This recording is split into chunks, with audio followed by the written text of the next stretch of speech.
as human beings, we want happiness. We believe that happiness comes from being in community with one another, being in relationship, and then those communities grow and get larger and larger, and we can get into. We're talking a lot about politics. We get into the church as being universal, the community, right? And we have the separation of church and state. Yeah. Where has that come in? Where did that start? And what does that look like now? Because I don't think we could have had the whole conversation we had if we're not Catholic. Mm-hmm. I don't know where that conversation ends. That if Jesus is the answer, Father, that being in relationship with Father, Son, and Holy Spirit, that transcends the happiness we can have here on earth. Where the separation of church and state? What's that all about? So, okay, there's two. I'm going to come at it in two different. There's two steps to this answer. Okay, it's a very hard concept, so I'm going to do the best I can here. Okay, so first, the idea that this modern notion of religion as some private thing that has to do with basically your idiosyncratic morals and your like where you go when you die. I mean, that's basically the way John Locke describes religion. Okay, it has to do with what the afterlife, and it has to do with like whatever it is that you happen to value in your private life. Mm-hmm. Okay, so that has no place in any of this thinking whatsoever. All right, that whole sort of concept of religion just needs to be discarded. Okay. So what we're talking about is human happiness, and the reason why we're unhappy, right? The reason why we're prone to unhappiness is because of the fall, sin. Sin disorders us.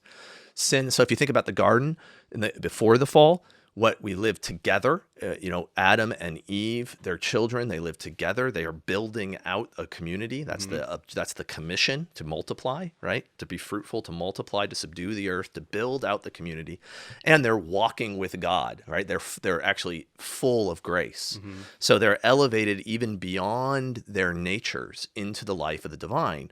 And so this world that they're building, right? That imagine without the fall, the world that they're building. The social order of increasing complexity of happiness is the church, right? What would the distinction be, right? Yeah. Like the church, the grace that's flowing into that community is what's enabling them to achieve the virtues, to achieve the love, to achieve these objectives, and to elevate beyond what they could even do naturally, into the life of God. Okay, so when you start talking then about, well, how do we rebuild human community? How do we rebuild politics? And it's like, well, the only way for that to work after the fall, the only way, and even before the fall, but it doesn't matter, in our current situation, which is post-fall, is to cooperate with revelation and with grace. Revelation teaches us what's true, right? Grace enables us to live what's true. Mm-hmm. So it is exactly the combination of revelation and grace, or the healing of the intellect and the will, which enables us to fulfill our nature, right? So if we're social and political in our natures, and our nature is exactly what falls in the fall, then the redemption of the political and the social is a part integral to the redemption of humanity. Sure. And the redemption of humanity is what we call the church. I mean, that's what the church is the redeeming of humanity. Okay, so this whole vision that we have is a vision of the healing and elevation of mankind, which it is the mission of Christianity. Now, within that, though, so there, right there, we kind of like just repudiate straight up the liberal division of church and state. Okay, right. It's just not relevant. It just doesn't exist. Now, that doesn't mean though that that doesn't mean that the church is the state in the ideal. Okay, it doesn't mean that. I mean, it is in a sense. Let me try to figure out how to answer this. So the church is divided into three orders. There's the clergy, there's the laity, and there's the religious. Yep. All right, three orders of vocation, and they each have their role to play in the church. And the role of the laity is what in a healthy society is what we would think of as the political. Okay, yeah. Right? So what do the clergy do? The clergy preach, and they confect the sacraments. They bring us revelation, and they bring us grace. The religious pursue perfection.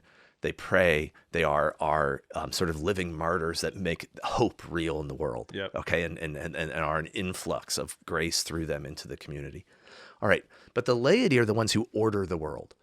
Right, we're the ones who build things, who farm the land, who organize ourselves. Yeah.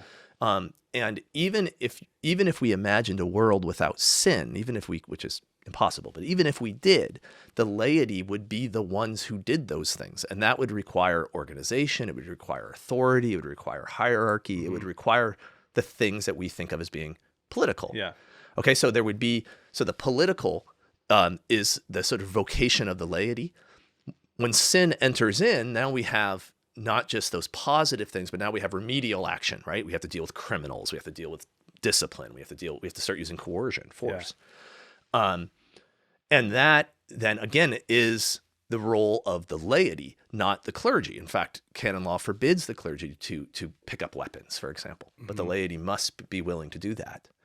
And so if we talk about the division of church and state, if we're moving into a Catholic frame and not a liberal frame, then we can start talking about, well, okay, if what we mean by that is the vocations of the laity and the clergy, then yeah. Interesting. Okay. Yeah. Okay, but if that's what we're talking, but they're all the church. Yep. Right? The laity are the church. In fact, the laity are only laity because they're baptized and catechized and are receiving the sacraments, right? Like that's what makes them the laity. Yeah. Right? Other than being just heathens or whatever. And so that the laity's political vocation is a vocation within the church.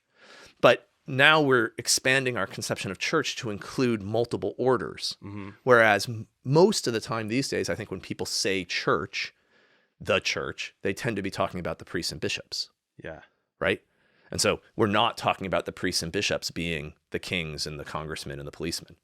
Right, those are the laity. Hey, thanks so much for watching that clip. If you want more of this content, then do all the liberal things, like it, subscribe it. We got to play the game. Help us play.